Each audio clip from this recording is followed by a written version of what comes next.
내가 마음에 큰 눌림과 걱정이 있어 많은 눈물로 너희에게 썼노니 이는 너희로 근심하게 하려 한 것이 아니요 오직 내가 너희를 향하여 넘치는 사랑이 있음을 너희로 알게 하려 함이라. 바울이 보낸 편지, 내가 보낼 편지.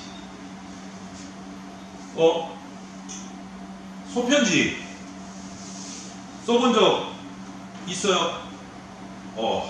원규는 써본 적 있어? 제일 최근에 쓴 게 언제쯤이야? 얼마나 됐어? 한 달? 두 달? 뭐 1년? 쓴 지 얼마나 됐어? 손편지 써본 지 얼마나 됐어?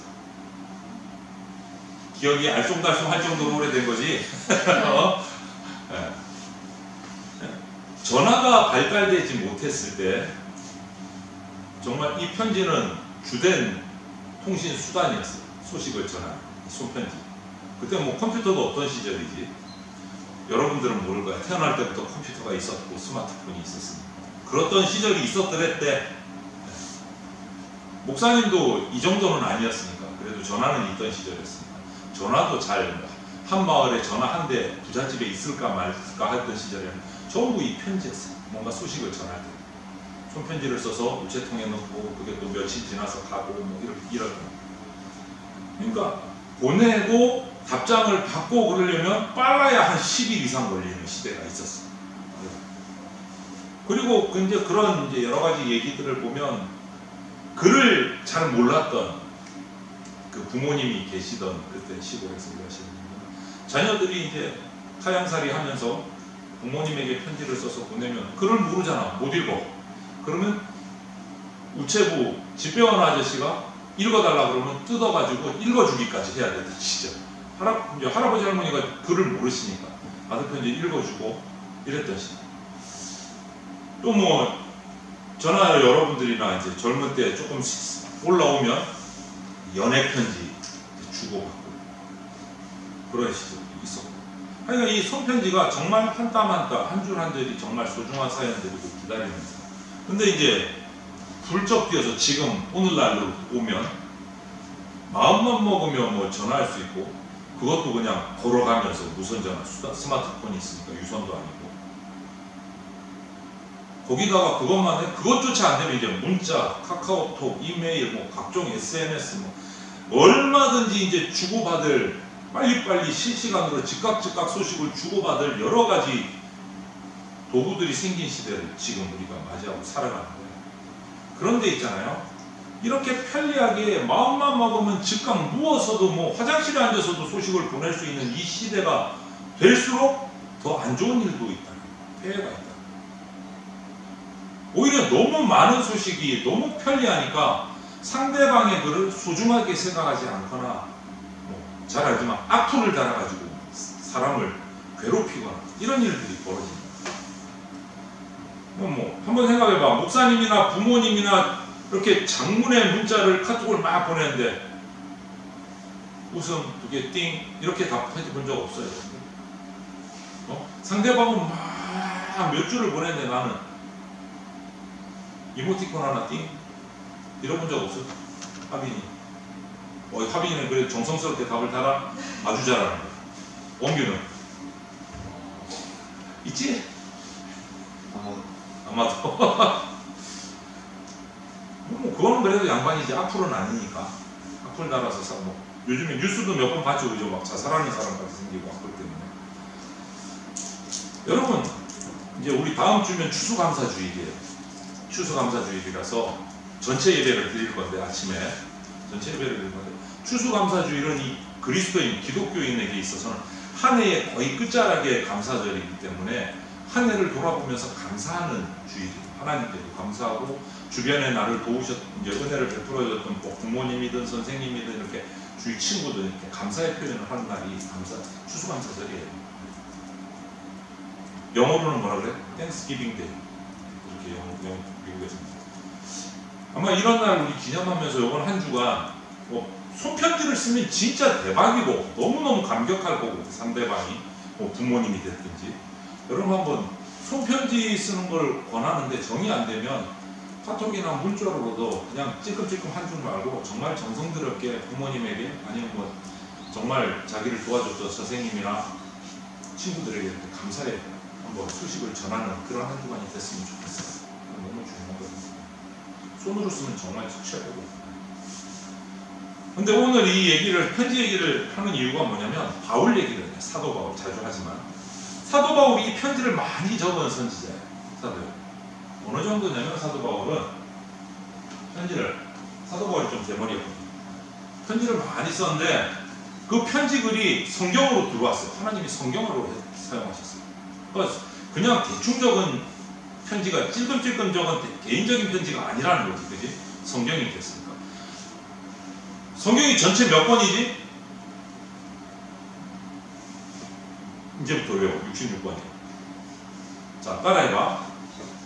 그러면 구약과 신약이 있잖아, 그지? 성경 찾으면 구약이 앞쪽에 있고 좀 오래된 말씀이고 신약이 뒤쪽에 있는데 66권에서 구약 몇 권, 신약 몇 권? 자, 구분하는 알지? 따라해봐. 39. 네, 구약은 39권, 신약은 몇 권? 27권. 이렇게 외우는 거야. 39, 27. 66권인데 구약은 몇 권? 39권. 신약은 27권. 그 신약 성경 27권 중에 바울 사도가 쓴 편지글, 서신서가 몇 권이냐? 13권입니다. 신약 성경이 27권인데 그 중에 13권이 바울이 적은 편지야. 13권. 몰랐지? 13권. 반이 넘어. 거의 반이잖아. 그 중에 보면 뭐 디모데 전서, 디모데 후서, 디도서 이런 목회서신이라고 하는 편지도 있고요. 그러면 또 각 지역 교회, 바울이 세운 교회, 에베소서, 빌립보서, 뭐 갈라디아서 이런 거 전부 다 편지야. 바울 서신이 적은 거야. 우리 신약에 보면 다 신약 성경 제목이죠. 이거 전부 다 바울 사도가 적은 편지예요. 빌립보서는 빌립보에 있는 교회에 보낸 편지. 에베소서는 에베소 교회에다가 바울 사도가 적어서 보낸 편지. 뭐 이런 거. 디모데 전서, 디모데 후서는 자기의 제자인 디모데 목사에게 보낸 편지. 디도서는 디도 목사님에게 보낸 편지. 디도서. 편지가 27권의 신약 성경 중에 13권이 바울 사도가 적은 편지예요. 편지. 13권. 그래서 바울 사도는 전도 여행을, 선교 여행을 3번을 했어. 일생 동안 3번을 했는데 마게도냐 사람이, 그 당시 이방의 로마죠. 마게도사님이 환상에 와서 우리를 좀 도와달라는 그 환상을 보고 하나님의 말씀을 따라 마게도냐 지역으로 떠나가지고 거기서 빌립보에 도착을 했어. 빌립보는 그러니까 이스라엘 사람이 사는 땅이 아니라 외국이에요. 빌립보는 외국 땅이에요. 거기에 도착해서 꽃감을 파는 우디아라는 사람을 전도를 했어요. 여인을 전도를 하고 또 복음을 전하다가 로마 병사들에게 잡혀가고 감옥에 갇혔어. 그런데 그 감옥에서 지진이 일어나면서 하나님이 기도하고 찬양할 때 지진이 일어나면서 감옥 문을 다 열어줬는데 도망을 안 가고 딱 앉아있다가 간수장이, 감격한 간수장을 또 전도를 하고 그 가족을 다 전도를 했어. 그렇게 해서 세워진 교회가, 외국인 교회가 빌립보였어. 이런 복음을 전하는 곳마다 교회를 세웠습니다. 그리고 또 이 교회들을 위해서 멀리 또 다른 데 가 있으면서도 편지를 쓴 거야. 다른 데 가서 빌립보 교회를 향해서 편지를 써서 보내, 사람들 인편으로 보내면 그게 성경이 됐어요. 이렇게 또 교회에 어려운 일이 있다 그러면 또 그것을 어떻게 성경으로 하나님은 이렇게 하실 거예요. 또 적어서 보내. 그럼 그게 또 편지인 거예요. 심지어는 어느 정도냐면 복음을 전하다가 로마 병사들한테 잡혀갖고 로마 감옥에 갇혔어요. 감옥에 갇혔어. 꼼짝을 못해. 근데 그 감옥 속에서도 자기가 힘든데, 감옥에 갇혀서 힘든데 감옥에서도 교회들을 위해서 편지를 써서 보냈어. 그 정도. 이런 열정으로 3번의 선교여행을 통해서 세워진 교회마다 편지를 보내고 성도들에게 편지를 보내고 그렇게 해서 13편을 적었는데 그 모든 것들을 하나님께서 그냥 편지로 두지 않고 그 내용들을 하나님이 적게 하셨기 때문에 성경이 되게 하셨어요. 그래서 지금 여러분 앞에 펼쳐진 성경 신약의 13권이 전부 바울이 감옥에서 적은 것도 있고 그렇지 않은 것도 있지만 그것이 성경이 되어 있어요. 하나님의 말씀. 항상 하나님 마음을 품고 교회를 바라보면서 교회를 향해서 눈물로 편지를 썼어요. 교회가 잘 될 수 있도록. 그래서 제자였던 디모데나 디도에게는 또 그들이 목사님이 돼서 교회를 할 때 어려운 일이 생기면 또 충고하는, 이렇게 해야 돼 목사는, 이렇게 해서 또 편지를 썼습니다. 그것이 디모데 전후서, 디도서 세 권이 성경에 있어요. 신약성경. 이렇게 또 싸움이 난 교회, 막 분쟁이 일어나서 티격태격, 그럼 또 써. 싸우지 말라. 하나님은 그런 거 좋아하시다. 이렇게 해결하고 회개하고 교회를 다시 세워야 돼. 그게 또 에베소 교회 분란이 일어났을 때 보냈거든. 그걸 교회 성도들이 받아보고 또 그 말씀을 듣고 기도하고 회개하고 하여, 그게 또 에베소서라는 성경이 됐어요. 이렇게 편지를 통해서 교회 문제도 해결하고 은혜도 끼치고.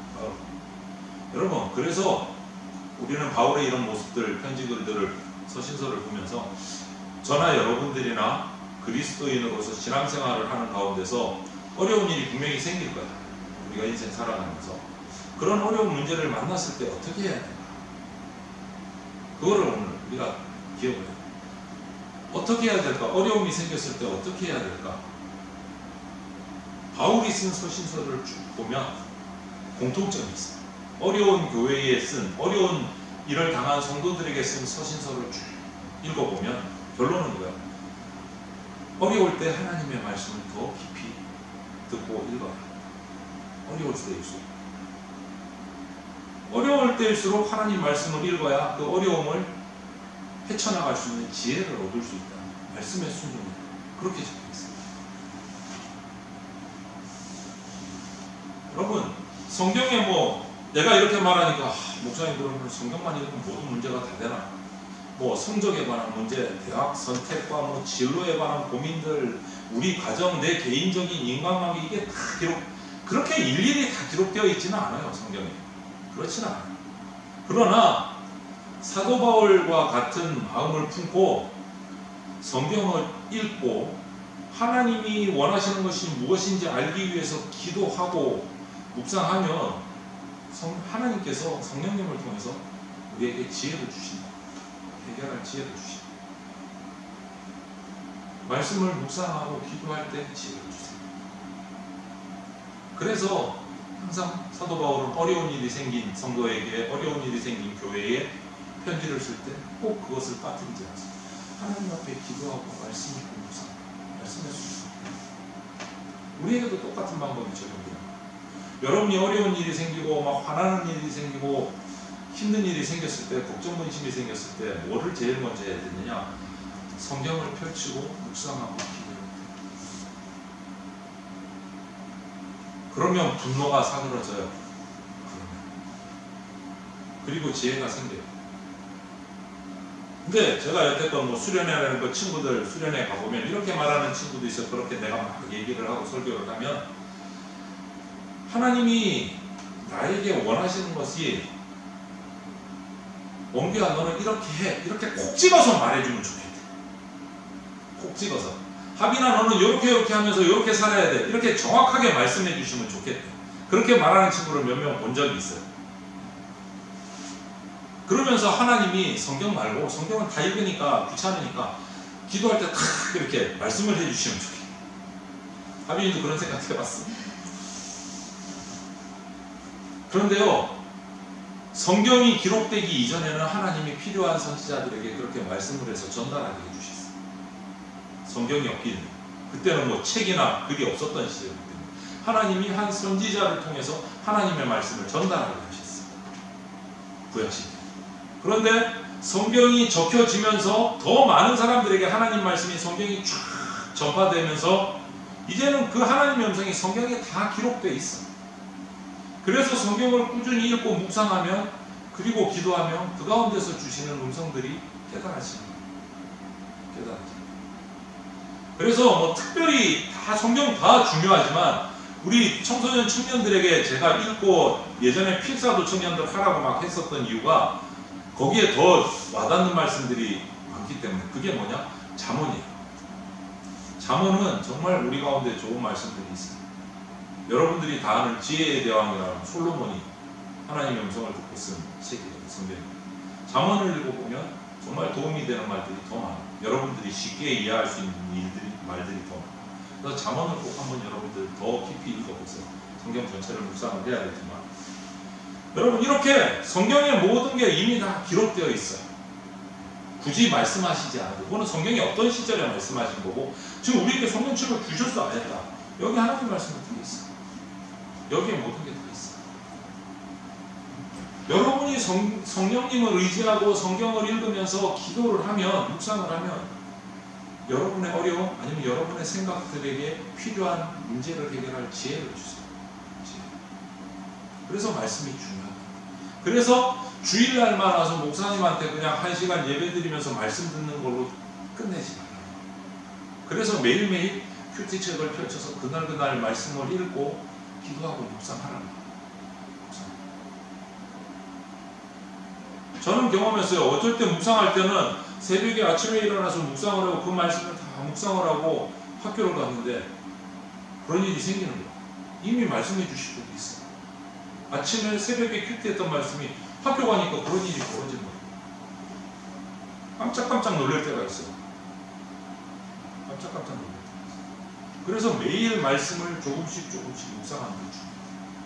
그래서 큐티를 하라고 여러분에게 계속 큐티책을 사주고 제가 하라고 하는 이유가 있고 매일매일 조금씩 성경 타자 하라고 하는 이유가 있어요.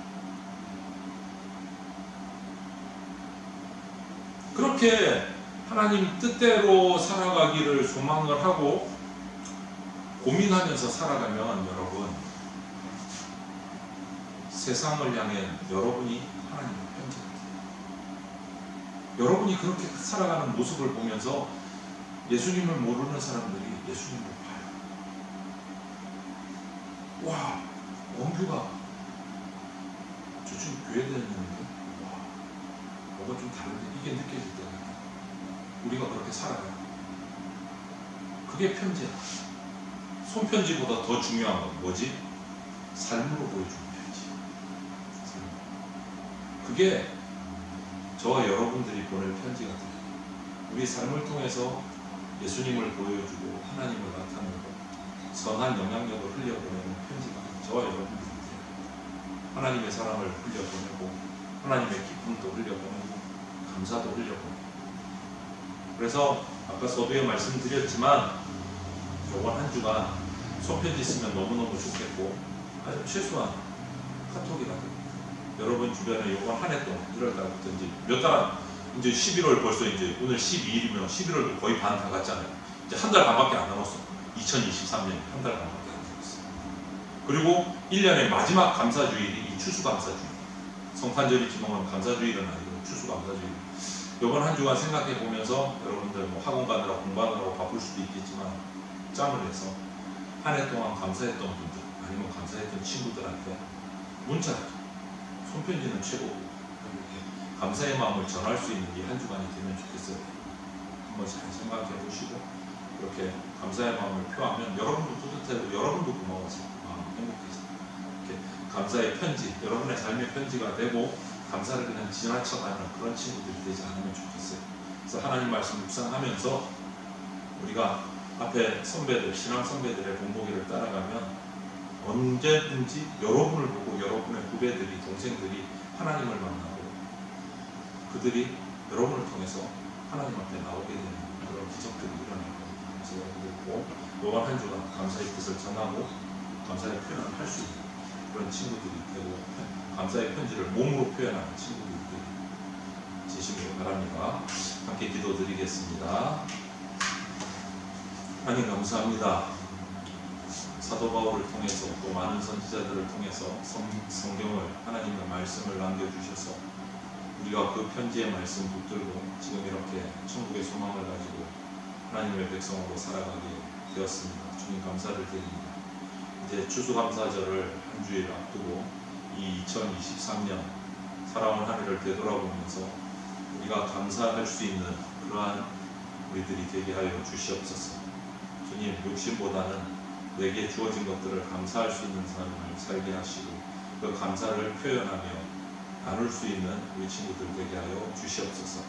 그러한 선한 영향력들을 흘려보내는 삶의 편지를 쓸 수 있는 주님의 자녀들 되게 해 주십시오. 예수님 이름으로 기도드립니다. 아멘.